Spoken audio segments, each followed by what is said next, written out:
Hey, Ruckus Makers. I am joined by one of my favorite people in the entire world, Mitch Weathers. And Mitch doesn't teach teachers how to teach, he teaches teachers how to set students up for success. He can teach teachers how to deliver content. He's good at it, but that's not where he adds the most value for a school or district. As you know, unless students develop a solid foundation for learning, it doesn't matter how great your teachers deliver content or how emergent the technology or even how engaging a lesson might be. When students hone executive functioning skills, teachers' efforts to deliver content find fertile ground and everyone succeeds. Mitch has a black belt in creating fertile ground for learning. He shows teachers how to equip students with executive functioning skills.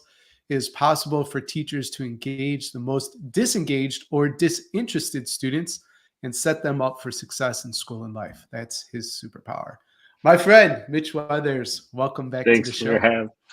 Glad to be here, Yeah, Danny. man. Thanks for having me. Used to be on the show like a lot. We would do these little random Yeah, shows, yeah, and I don't know. Maybe we'll get back to it. We'll see if you should. that's With something the that with the happens. red hats. All right, let's start there. Cool. So we've got red hats. I mean, is yours around? I'd have to go to another room, so I can't even. Yeah, I'm no, I don't embarrassed think to I have. say, like, I wouldn't even be able to grab it. So It's uh, a rare day people that I are don't have mine in the bag, but for sure, for sure. And it's often it could be cold in my house here in New York. You see behind me, it's a wintry, scene. yeah, yeah. But anyways, we have these red hats. Red hats are from Patagonia. And part of the story is we both love the movie The Life Aquatic, right? Steve Zissou, Bill Murray, who's maybe one of the best actors of all time and comedians, just a genuinely super cool guy. And his best friend gets killed by like a shark, right? Isn't that right? Yeah. And and he's this explorer type, and the whole movie is like this mockumentary of him going to kill the shark that killed his friend. So it's a great story of revenge. And within that movie, um, his team, they have a uniform, right? Right. And we don't have the shirts and the pants and stuff yet. Like hopefully that will come one day. I But we think do you have the got a red hat. shirt. We do have the red I, hats. well, I do, yeah. And the funny story with that, I wore my Life Aquatic shirt with the only Facebook ad I've ever run, right?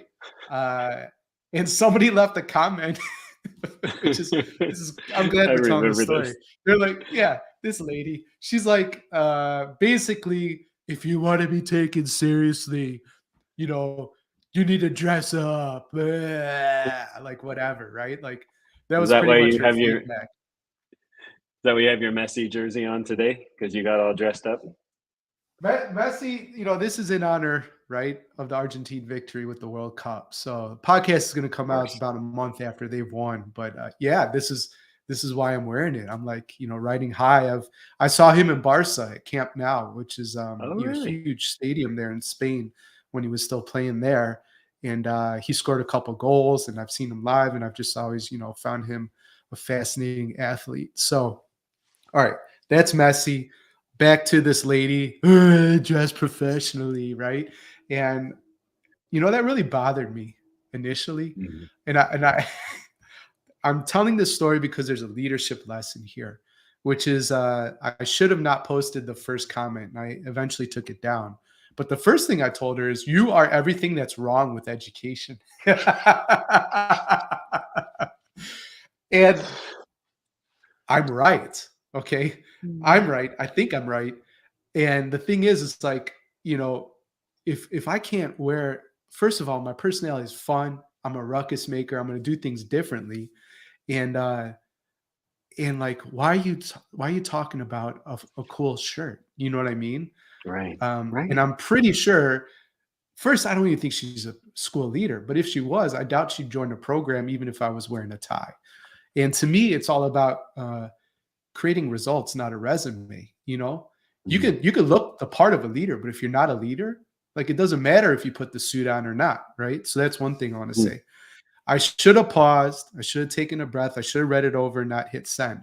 But I did take, to my credit, I did take the comment down.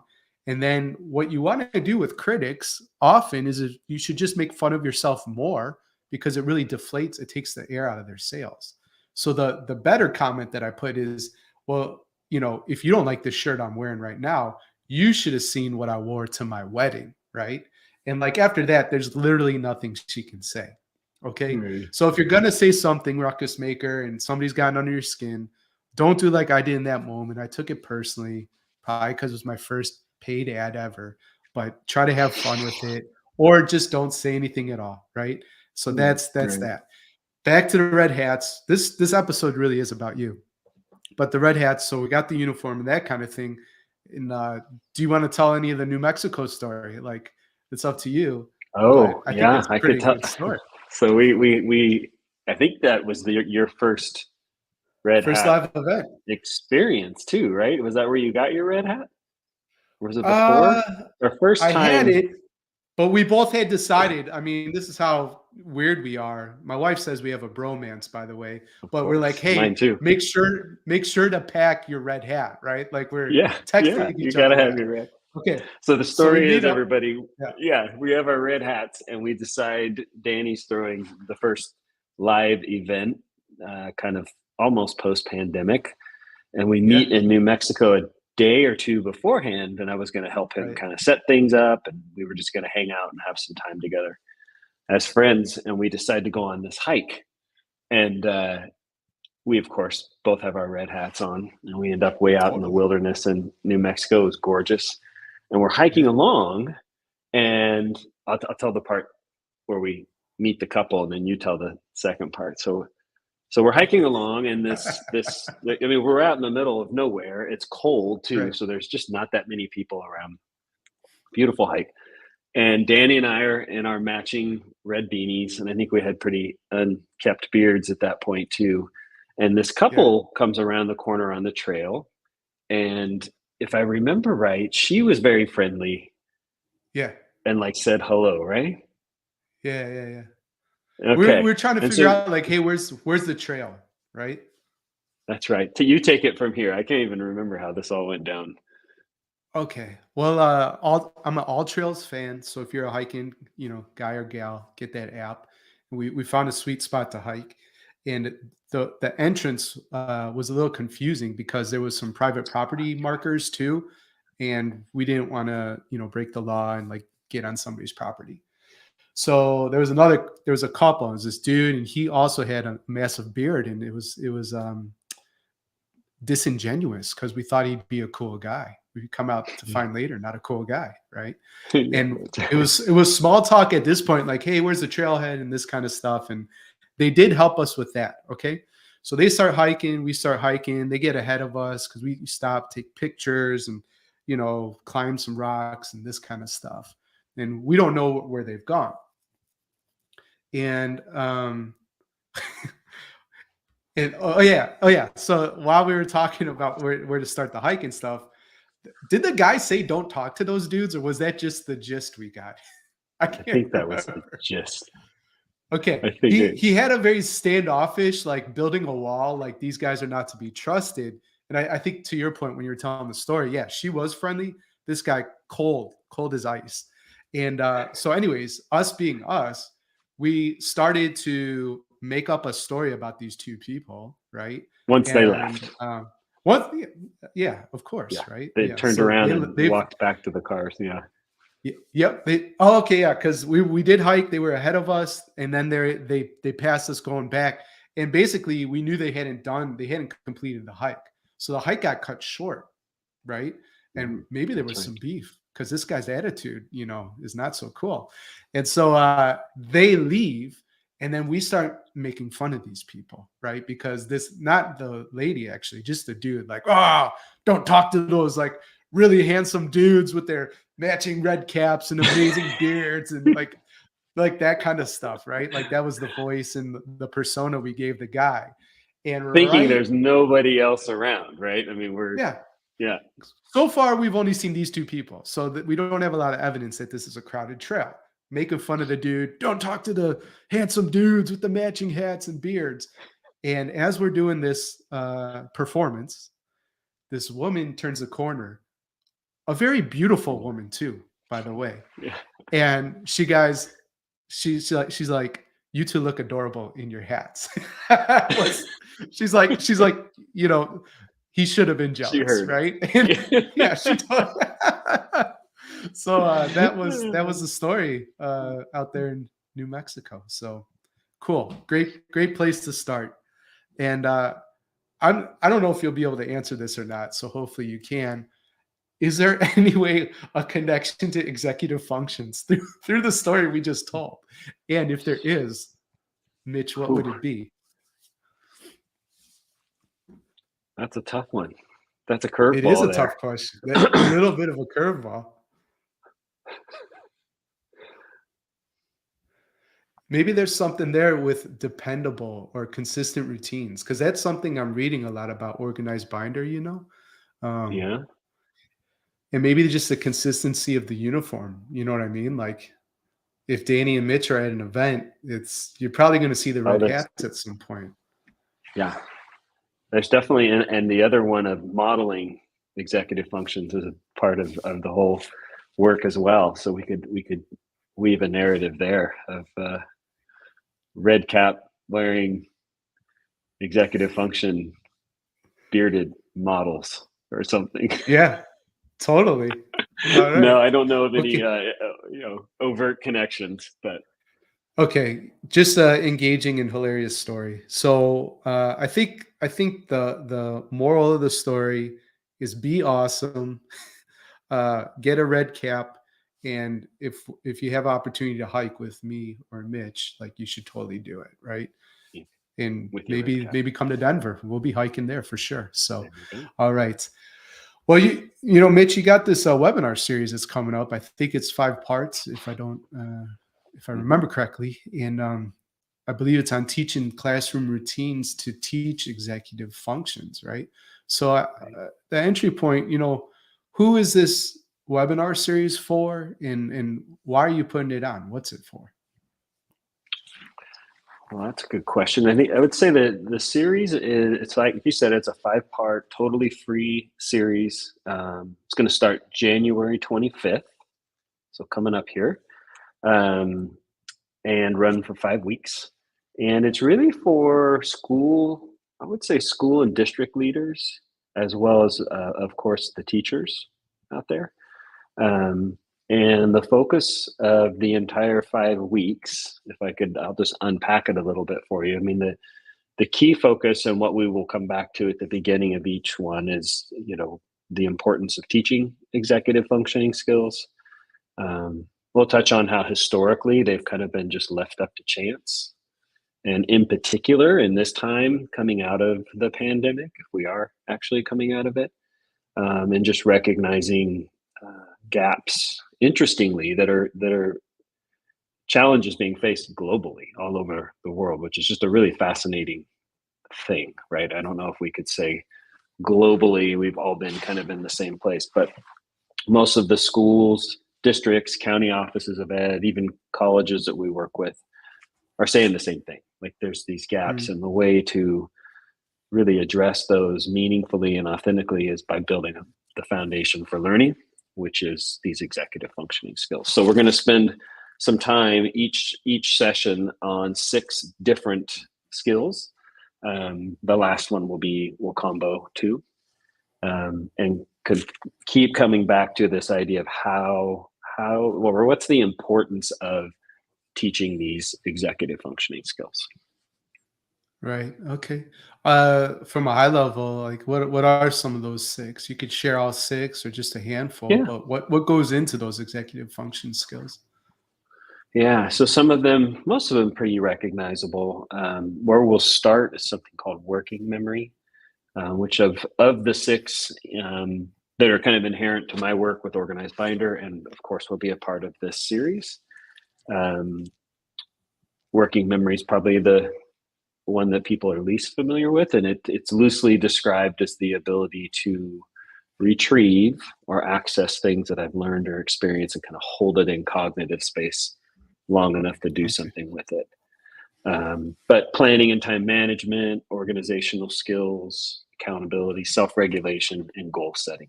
Those are the 6. Yeah. All right. Yeah, and I haven't heard of working memory as much. either. So I appreciate you sharing that. And what you said, so there's 6 skills. It's a 5-part series. Each one you'll teach one skill, and then the last one you'll teach two. Right? Is that Mm, correct? correct, correct. Yeah. Sweet. And the reason for Yeah. that, if I could just mention it, is the last, the fifth session will be on accountability and then self-regulation. And there's 3 keys to teaching executive functions that we'll talk about each time in each of these 5 sessions. Um, but part of that is establishing a predictable learning routine. And so the idea Mm, of self-regulation is actually kind of, when we look back on the previous 4 sessions, we'll be able to see how it actually applies to all of the other skills.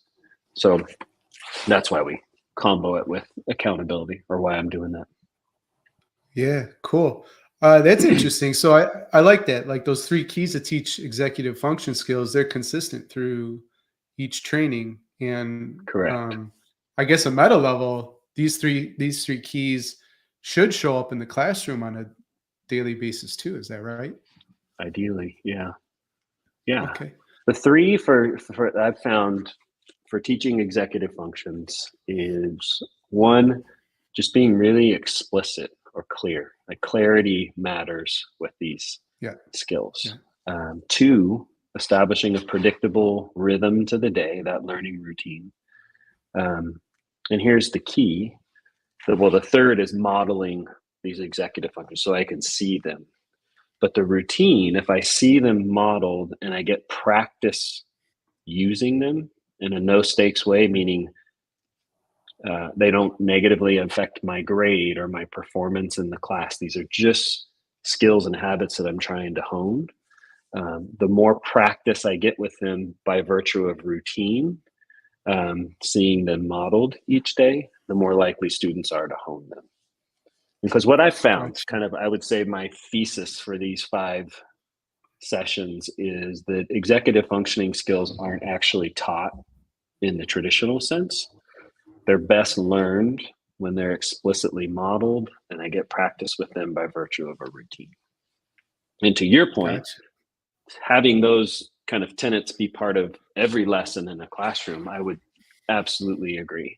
Um, in particular, establishing a predictable rhythm, a predictable learning routine, because I believe that predictable learning spaces are safer.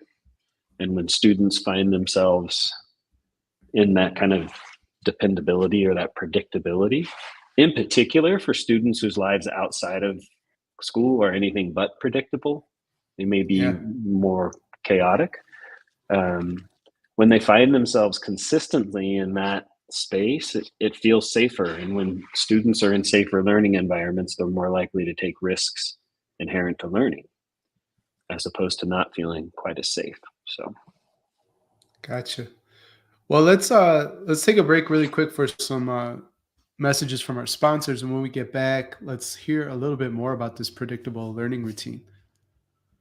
So today's show is sponsored by Organized Binder, and it's a show with the founder of Organized Binder right now. Like amazing, Mitch Weathers, my in the red-hatted flesh. friend, in the flesh. And Organized Binder is just an incredible program. But there is an absolutely great 5-part webinar series that's coming up on classroom routines to teach executive functions.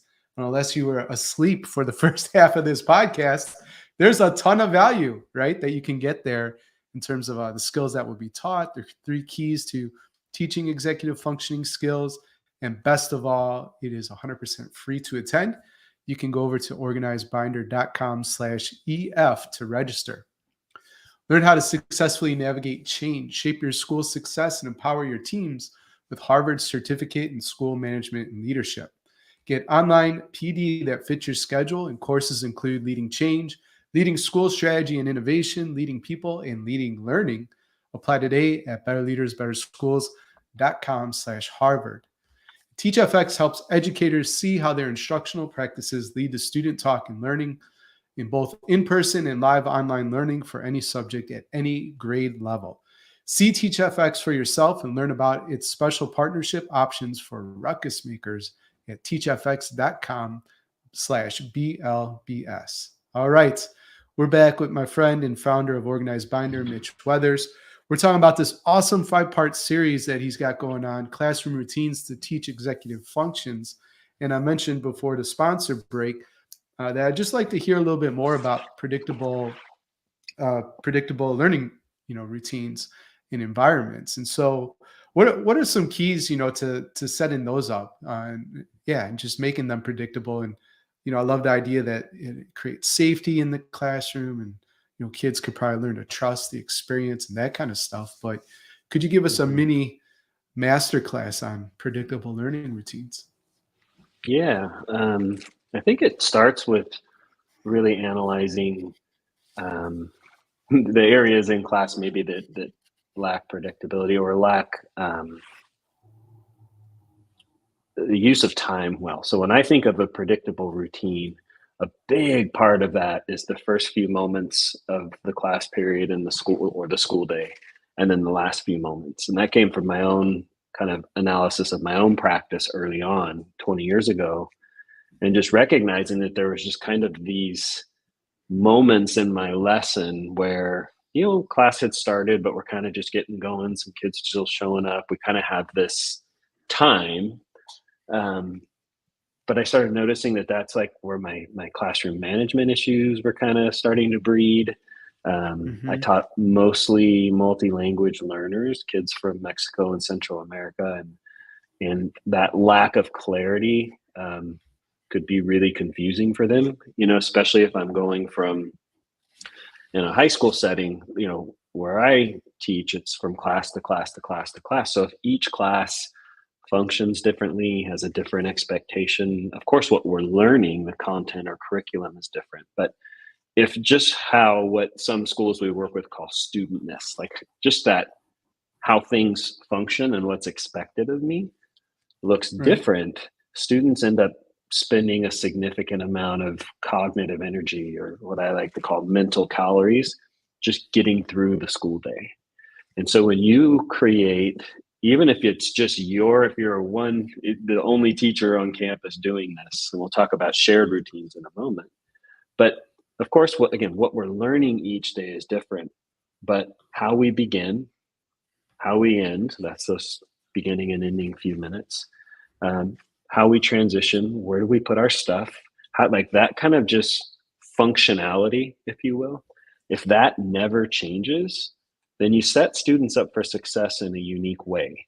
Um, and I believe that there needs to be multiple opportunities for students to experience success, or what I like to call victories, that aren't tied to content. And some of that can be framed around this predictable routine. So, in other words, what's it look like to be ready to learn when we start class, or what it looks like to be on time? What does it look like to be organized? So that here's all that modeling part of this, Mm, right? So here's the right. routine, but I can communicate that without using any words. What's it look like to be on time? What's it look like when we conclude? And then when students engage in that routine, there's opportunities for teachers to kind of acknowledge or celebrate those small victories of studentness, right? And none of this Mm, is tied to content mastery or grades or understanding. It's more of this engaging in this routine. And the real key to this work is, by virtue of the routine, students get practice with goal setting, they get practice with time management, they get practice with organizational skills, they utilize their working memory, and they may not even realize it, but they're starting to make these skills their own by virtue of an environment that actually feels safe. Like, I know what to do to be mm, successful in this class. And if teachers commit to a shared routine, you reduce the load, the cognitive load. And we know that the more cognitive load, it takes up working memory, and working memory is finite. So the more I tax that, the less capacity I have to focus on what teachers are trying so hard to teach in the first place. And that's what's really yeah. interesting about just creating a shared, predictable routine.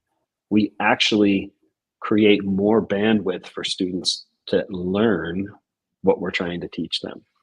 It's pretty Nice. interesting, I think. For sure. For sure. For folks that do attend the trainings, and I highly recommend they do. And again, you can go over to organizedbinder.com/EF to snag your free spot in these trainings.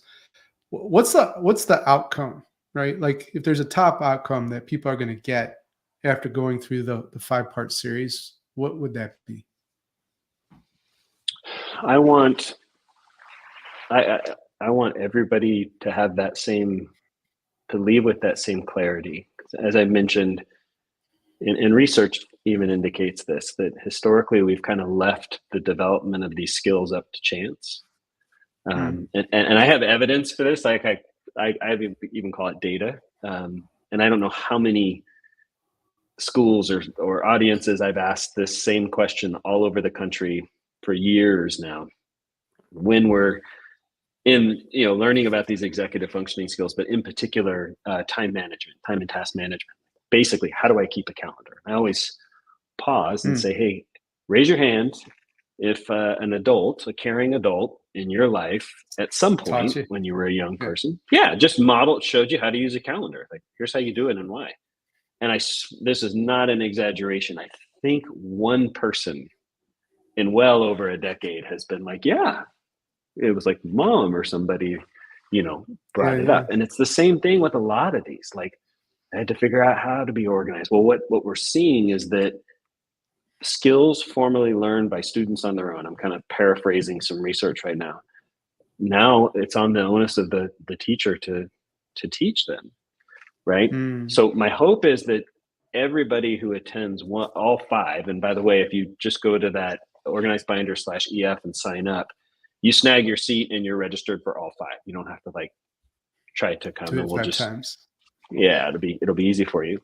But that I hope you just, the first and foremost, walk away with like this conviction to bring this awareness not only to your own practice as a teacher, but your school, your learning community, or your district, whatever your role is, that we would no longer just leave it up to chance for the sake of students, but that we would dive in and really start to teach these. And each session, like you said, we're going to hit on a different skill. And so there'll be some takeaways there, but on that kind of global view, or like that bigger vision, that it's like, no, this has to be done. This has to be, and it has to be done now. I think that's a call to action for all teachers. And here's the thing, Danny. I think there's a few reasons why it's not being done. And by the way, I've never met a teacher or a parent that's like, yeah, no, I don't want my kid to be organized. Yeah, Yeah. goal setting's not. No. Organizations for Yep. the birds. Right. Forget it. Time management. You don't need that when you get to college or Yeah. in life. Like Might all work the in like that's California, but not in New York. but it's funny that they would be. I mean, everyone's like, yeah, of course. And teachers, there's 2 things that often happen. The first and foremost is just a matter of time. Most teachers don't have enough time to get through the content they're tasked with teaching in the first place. I don't care what the grade level is or the subject, you're teaching. Um, there's always a time crunch. And then there's also the zone of genius. Like, my zone of genius might be teaching 5th grade or 12th grade ELA. Or it's like, even if I wanted to do this, I don't necessarily know how. And back to my point, this will be the takeaway is like, be convicted they have to be taught, and then learn how they're actually not Teach them, taught. yeah. They're best Mm. learned, And so that's that zone of genius where maybe Uh, that's not my expertise, but I'm curious to know more, because we can, by virtue of that routine, what ultimately happens is we dovetail with a teacher's existing content and curriculum. So it's not infringing upon their instructional time. got it. Cool. That makes sense. Let me know if you think that metaphor works. I don't know if it does or doesn't, but so for example, I hired a health and fitness coach, right? So Ali, if you're watching, shout out to you. And he lives in England, but we have these Zoom sessions and workouts and how to eat and all this kind of stuff.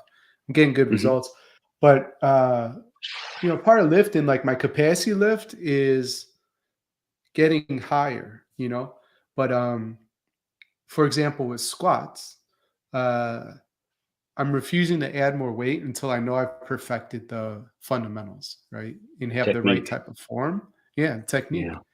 And the capacity is there, because when I do leg press, right? I could do like 3 times, literally 3 times the amount that I do just squatting, you know. But Mm, again, mm, squatting is just you, the back, it's your stabilization, the core and stuff. Press, you're actually in a seat and you're just, shooting it away with you from you with the legs. yeah. So maybe executive functions, the metaphor is it's like knowing the proper form, right? The Mhm. capacity, sky's the limit, right, for all our students and what can be accomplished in classrooms. But if they don't have the right fundamentals and form, it actually limits what can happen Absolutely. based on your ability. But also, I don't know what an injury would look like in a classroom, but that's what I'm trying to avoid as well. So, Mm. how did I do Or on the just metaphor? First try. I like it. I like it because it injury could be framed as lack of like fulfilling my potential. I think Yeah, there's right. a interesting conversation to be had about um, students getting the experience to know how they learn, how they best learn as an individual, and what it looks like when they've got it. And you Mm, only get that through practice. It's the only way it can happen. And yet, like squats. I'm not a big lifter myself, but I have tried squats, and they're hard. Not even you can have no weight and just do it yeah, sure, body sure. weight. It's not an easy Yeah. thing, and it has to be practice, and you will hurt yourself. I know that from friends who do lift. Um, and so, in that kind of same sense, like with students, the potential is hindered or limited if I don't hone these skills. But we know that it takes practice. We also know that we don't like the brain or cognitive research around all of this is that they don't really coalesce really until our early to mid 20s. But what I Hmm. believe is that's more likely to happen if I saw them modeled and I got practice with them in a no stakes way as early as elementary school, where I'm just Yeah. I'm seeing them, I'm practicing them, I'm seeing the value. And then when I do actually need them and I can make them my own, that's more likely to happen because I've practiced. Absolutely. So Ruckus Maker, go over there to organizedbinder.com/EF and register for free to this 5-part series, Classroom Routines to Teach Executive Functions. Mitch, we covered a lot of ground today. Of everything we talked about, what's the one thing you want a Ruckus Maker to remember? Um, in order to set students and teachers up for success, for students, we must first lay the foundation for learning, which is these executive functioning skills. Um, and for teachers to really be wildly successful, I would love for them to experience a predictable learning routine that frames their content. And by virtue of that routine, students get practice with these skills. So I hope there's some takeaway there. There's a third arm to it all that we haven't mentioned, so I'll just drop it real quick. There's a unique opportunity to engage families Hmm. in this work. And I mean, like we just said, Danny, what parent doesn't want their kid to be organized or pick the skill there, of course. However, we can also engage families in a way that's not tied to content as well. So that if maybe the family can't help with work at home or homework or whatever it might be in terms of the content for whatever reason, they all love it when schools engage, invite them into supporting this work from home.